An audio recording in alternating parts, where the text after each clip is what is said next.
Nakakakilig na balita mula sa London. Spotted sina Kim Chiu at Paolo Avellino na magkasamang namasyal sa England at talaga namang nagbigay ng happy vibes sa kanilang mga fans. Sa kanyang social media, ibinahagi mismo ng Chanite Princess ang ilang larawan na kuha sa kanilang pamamasyal sa London. Makikita sa photos na relaxed at masaya ang dalawa habang ini-enjoy ang mga iconic spots ng syudad. Maraming netizens ang agad na kinilig at natuwa dahil kahit busy ang schedule nila para sa kanilang upcoming projects. Hindi pa rin nakakaligtaan ni Kim at Paolo na maglaan ng oras para sa kanilang sarili. Sabi nga ng fans, work/vacation daw ang peg ng dalawa dahil kahit may rehearsals, may bonding time pa rin silang nakukuha. Hindi rin nakaligtas sa mata ng mga followers ang stunning outfit ni Kim Chiu.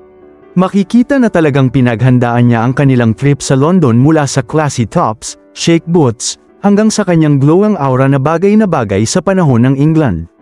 Ayon pa sa mga netizens, bagay na bagay raw ang vibe ni Kim sa London at mas lalo itong nag-stand out lalo na't may kaswitin pa silang nakikitang Kim Pao moments. Samantala, hindi pa rin mapigilan ng mga fans na umasa na mas marami pang uploads at updates mula sa dalawa. Trending agad ang kanilang mga photos at videos dahil tuwang-tuwa ang Kim Pao supporter sa closeness at chemistry ni Paolo at Kim. Sa kabilang banda, mas lalong nagiging exciting ang trip na ito dahil bukod sa sightseeing, busy rin ang dalawa sa rehearsals kasama ang iba pang kapamilya stars gaya ni Bel Mariano. Pinatunayan lang nila na kahit saan man sila dalhin ng trabaho, kaya nilang pagsabayin ang work at personal time para manatiling inspired at masaya. Truly inspiring ang work ethics nilang dalawa. Anong masasabi ninyo sa balitang ito? Magkomento sa ibaba at huwag kalimutang mag-subscribe for more videos.